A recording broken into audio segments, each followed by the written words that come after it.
Mary had a secret. Every morning, before the sun rose, she sat in her room and sang quietly. Her voice, soft but strong, carried the pain she couldn't say out loud. Music was the only place she felt free. No one at Gracefield High knew Mary could sing, not the teachers, not her classmates, and definitely not Ada. But singing made her feel strong, even when the bullies made her feel small. One day, she saw a poster on the school wall. Gracefield Talent Show, sign up now. Her heart beat fast. She wanted to sign up. But what if they laughed? What if they mocked her voice like they mocked her body? Later that day, Samuel found her under the mango tree. "You should do it," he said.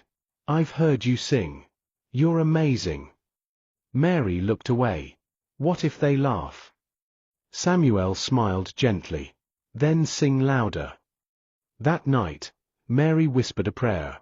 Then, with trembling hands, she walked to the board, and wrote her name under solo singer. It was a small step. But for Mary, it was the beginning of everything. The day of the talent show arrived faster than Mary expected. The school hall was decorated with ribbons and colored balloons.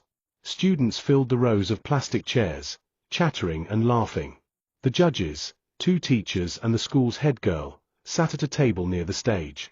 Backstage, Mary stood alone, holding her, and shaking slightly. She had worn her best dress, a neat white blouse and a navy blue skirt her mother ironed twice. Her hair was braided into 2 buns, and a little lip balm shone on her lips. But even in her best, Mary still felt like hiding. "Next performer, solo singer, Mary Johnson," someone called out.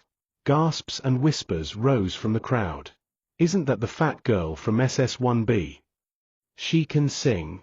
Since when? She should be eating, not performing." Mary heard every word. Her legs felt weak. Her eyes filled with tears. But then, she remembered Samuel's words. "Then sing louder." She took a deep breath and stepped onto the stage. The lights hit her face. The hall went quiet. She looked out. Ada sat in the front row, arms crossed, smirking. Her friends giggled, already ready to laugh. Mary walked to the mic. She closed her eyes. Her hands trembled. And then, she sang. "Waymaker, miracle worker, promise keeper, light in the darkness." The first note was soft. Then stronger. Clearer. The hall went still. Her voice filled the space, calm and rich like warm honey. Her fear melted into the lyrics. She sang not to impress, but to heal. To speak. To be heard. By the second verse, even the mockers were silent.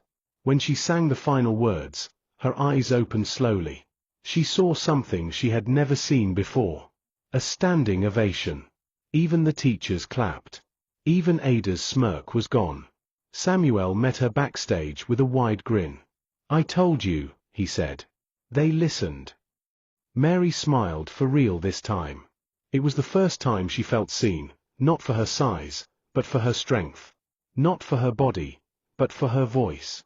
And in that moment, Mary knew something had changed. The girl they once laughed at had become the girl they now listened to. On Monday morning, Mary walked into school differently. She didn't rush past the gate. She didn't keep her head down. She walked slowly, shoulders straight, holding her books against her chest, not as a shield this time, but like someone proud of who she was. Students turned as she passed. Some smiled. A few whispered. "That's the girl who sang on Friday, right? She was so good. I didn't know she had that kind of voice." Mary didn't pretend not to hear. She smiled softly, said nothing, and kept walking. But when she got to SS1B, Ada was waiting. She stood at the door with her arms folded, her 2 friends behind her like shadows.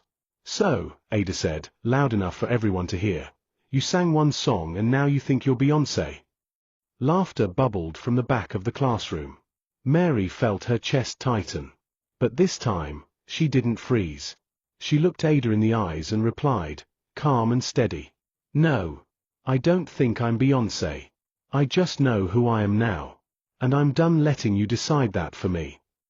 The classroom went quiet. Ada blinked. She hadn't expected that. Mary walked past her and went to her seat. The moment felt small, but to Mary, it was like climbing a mountain. During the last week of the term, the school went on an excursion. The school was taking students on an excursion to Alumo Rock. 2 big buses waited in the compound. Students took selfies, shared snacks, and shouted over one another in excitement. Mary stood quietly by the gate, holding her bag. This would be her first school trip ever. But just as she climbed into the first bus, she heard a loud voice. "Why is she sitting here?" Ada snapped from the back row. Everyone turned. Ada stood up and walked to Mary's seat. "I'm not going anywhere with her on this bus," Ada said, loud enough for everyone to hear. "She thinks she's a star now." The teacher on duty rushed over. "What is the problem?" Ada pointed. "It's either she leaves or I leave." The teacher sighed and turned to Mary. "Please, Mary, just join the second bus. I don't want drama today." Mary nodded silently, stood up, and walked out without a word. The second bus was quieter. Samuel had saved her a seat. "Don't mind her," he said. "She's not worth it." Mary smiled faintly and looked out the window. The engine started, and soon both buses rolled out of the compound. She didn't know that it would be the last time she ever saw Ada. It was while climbing Alumo Rock that someone screamed. A teacher had picked up a phone call. The first bus, the one Ada and her friends were in, had been involved in a terrible accident. Tire burst. It tumbled off the expressway. No one survived. The rock fell silent. The joy turned to tears. Mary froze. Her hands shook. Samuel held her hand. "It could have been you," he whispered. Back home, Mary sat in bed, staring at the wall. She remembered Ada's face, her anger, her pride, her laugh. So many cruel words. So many sharp looks. So much pain. And now, nothing. Gone. Mary didn't feel happy. She didn't feel like she had won. No. She just felt heavy. "I forgave her a long time ago," she whispered. She picked up her diary and wrote one final letter. "Dear Ada, I wish things ended differently. I wish you had known the peace I found. Life is too short for hate. I forgive you. Rest well. Mary." Mary stood in the same school hall, now a senior student. A new set of juniors stared up at her as she sang softly during assembly. Her voice was calm, strong, full of hope. Everyone listened. Because she was no longer just the girl they mocked. She had become a symbol of strength, of kindness, of survival. And as her voice filled the hall, even the heavens, it seemed, paused to listen.